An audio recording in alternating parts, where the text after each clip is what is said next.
what stage does God's forgiveness come into play?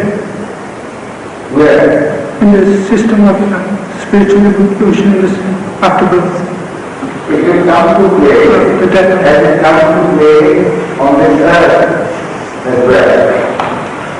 You know, the Holy Quran refers to this phenomenon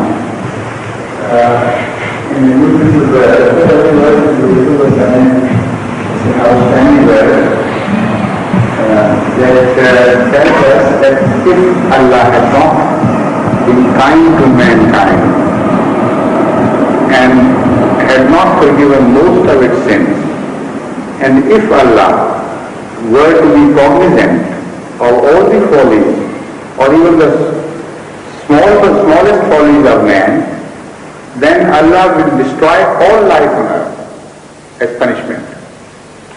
So that shows that it is the forgiveness of Allah which has carried the evolution through to this stage.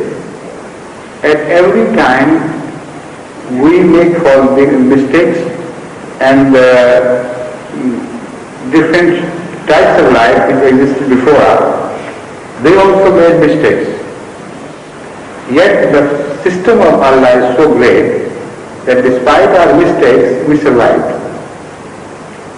Despite our ignorance, despite our respective follies in the sphere in which we were born at a certain stage, still Allah forgave us, and the system of survival was not adversely affected.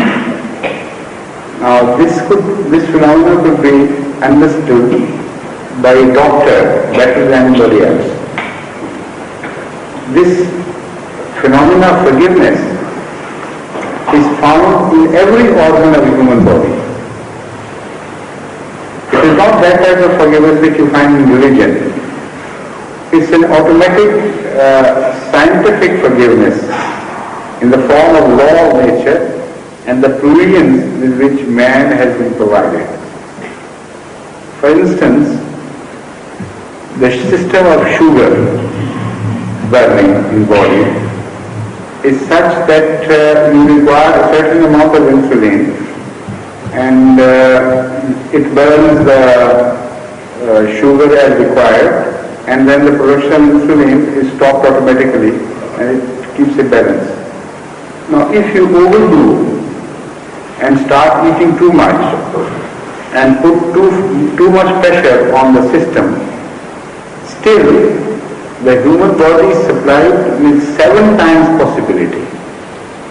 Or if you are negligent of your health and you injure the islands in which the insulin is produced, islands of ganglion, even if 1/7 of that remains healthy, still you will keep your system of production of insulin intact.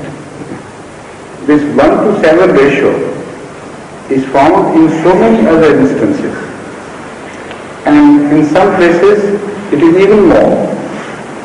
For instance, you are provided with 2 kidneys. If by your repeated mistakes and negligence 1 kidney fails, still you can survive without even noticing a change on 1 single kidney.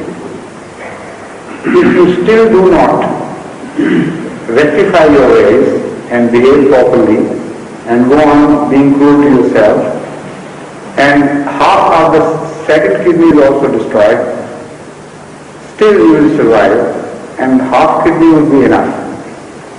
And even if 1/4 of the kidney is left, still it will provide all the needs of filtration that a healthy body requires.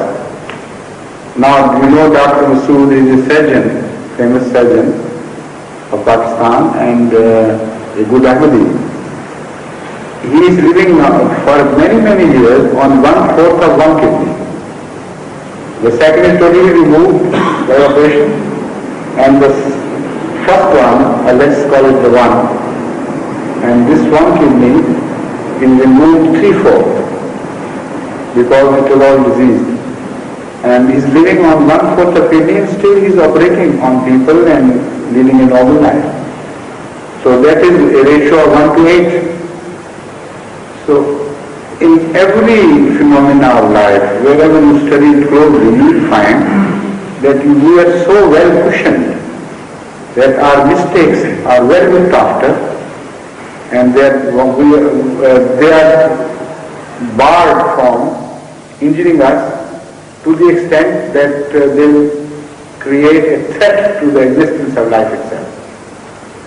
So the phenomena of evolution is cushioned from all sides, and that is forgiveness of Allah.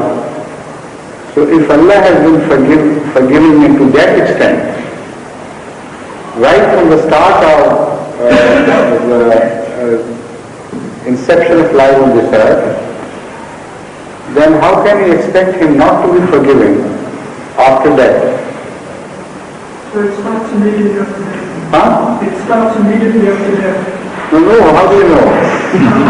not immediately. No, that's what I heard from you. Because this phenomena of forgiveness gives a canopy to life at every stage, even at the embryonic stage. So when you study the phenomena of the development of a fetus, then you will understand that even that development period shows evidence of Allah's forgiveness. I call it forgiveness in religious terms, and I know this is forgiveness and nothing else. But scientifically speaking, they would have different terminologies for this. Provision and cushioning and whatever they call it. But it is nothing but forgiveness of Allah. The Holy Quran tells us so many words. So, if Allah says it will be similar, your development, next development, would be similar to the first development, the forgiveness part will also repeat. In what form, we can't know until we die. At the resurrection, what's the difference between first stage and the resurrection? Is there no continuous process? Of course, there is no death as such. Change is there. Except there are two, the grave and the resurrection. So what happens at the resurrection? What happened at the birth of a child, when a child is born? What happens? The same child continues. Your son? My son. Your son?